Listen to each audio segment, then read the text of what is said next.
بسم اللہ الرحمن الرحیم۔ دیکھیں، جو پرہیز ہے وہ ریڑھ کی ہڈی کی اہمیت رکھتا ہے علاج معالجہ کے اندر، اور میں یہ سمجھتا ہوں کہ مرض کے اندر ناکامی کا جو ایک بڑی وجہ ہے وہ پرہیز کا نہ کرنا ہے۔ حکیم انقلاب دوست محمد صابر ملتانی رحمۃ اللہ فرمایا کہ ایسا مریض اپنے معالج کی قابلیت کو خاک میں ملا دیتا ہے جو پرہیز نہیں کرتا، اور جو پرہیز ہے وہ علاج سے بہتر ہے۔ یہ 100% جو باتیں ہیں حق اور سچ پہ مبنی ہیں، اور میں جو ہوں وہ ایسے مریضوں کا بالکل علاج نہیں کرتا جو پرہیز نہیں کرتے۔ کسی مجبوری کے تحت اگر کرنا بھی پڑے، میں پسند نہیں کرتا ایسے مریض کا علاج۔ دیکھیں،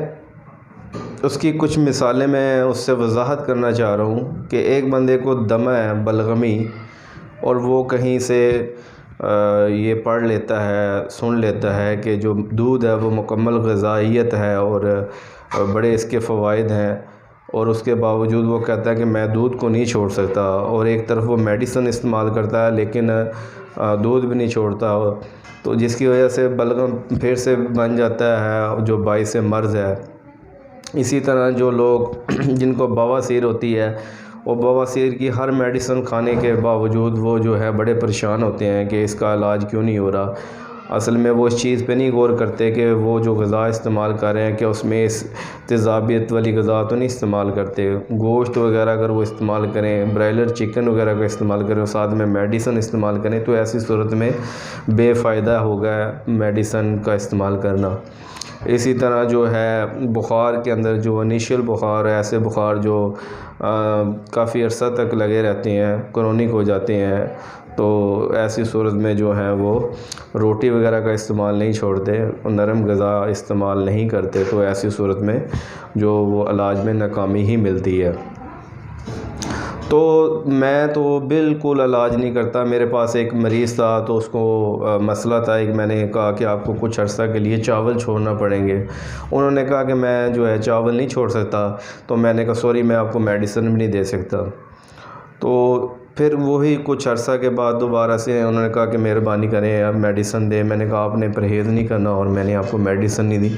بالکل نہیں دینی۔ اور یہی وہ لوگ ہوتے ہیں جو اسپیسیفک ٹائم آف پیریڈ کے بعد جو ہے میڈیسن استعمال کرنے کے بعد کہتے ہیں کہ آپ کی جو ہے میڈیسن کا فائدہ نہیں ہوا۔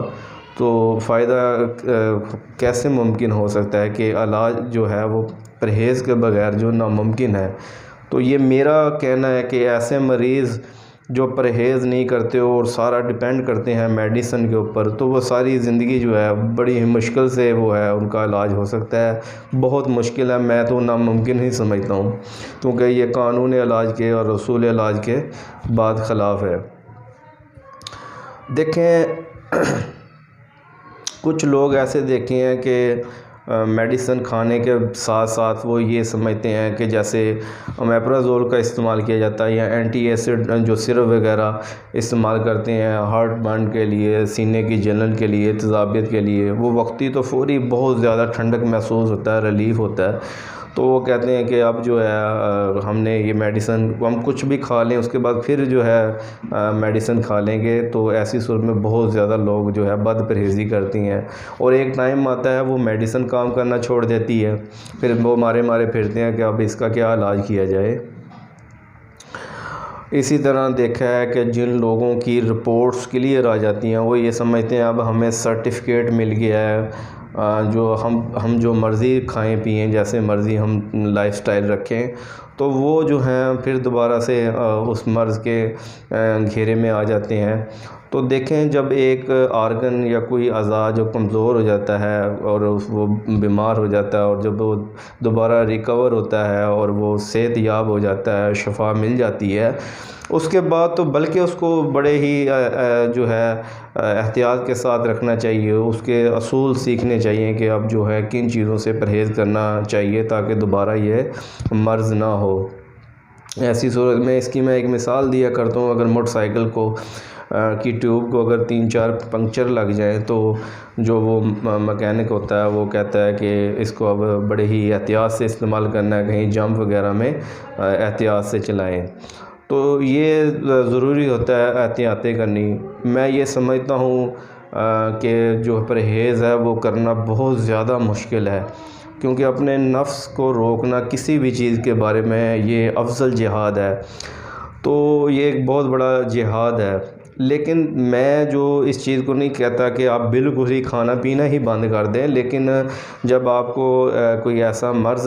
جو ہے وہ لگ جاتا ہے تو اس کے لیے ضروری ہے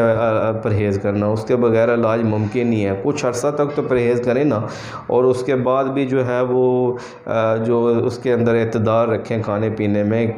ایسا نہ ہو کہ ایک چیز ہے وہ رپیٹ ہو رہی ہے، ہر روز ہی چاول کھائے جائیں، ہر روز ہی پراٹھا کا استعمال کیا جائے، تو کبھی کبھار چیزیں جو ہے استعمال ہو سکتی ہیں۔ تو ہمیشہ کھانا جو ہے مزاج کے مطابق کھائیں، کبھی ٹھنڈا کھائیں، کبھی گرم کھائیں، کبھی خشک کھائیں، اس طرح جو ہے بیلنس۔ اگر ساری زندگی کے ہر معاملات کا اگر کوئی دیکھا جائے تو ایک لفظ ہے بیلنس، میانہ روی، کہ جب آپ میانہ روی سے چلیں گے تو انشاءاللہ آپ بہت ساری جو ہے مشکلات اور تکالیف سے بچ سکتے ہیں۔ اگر میری ویڈیو پسند آئی تو کائنڈلی لوگوں میں شیئر کریں، سبسکرائب کریں، اور بیل آئیکن پہ جو ہے وہ کلک کریں تاکہ میری ہر نئی آنے والی ویڈیو آپ کو نوٹیفیکیشن میں ملتی رہے۔ آپ کا بہت بہت شکریہ۔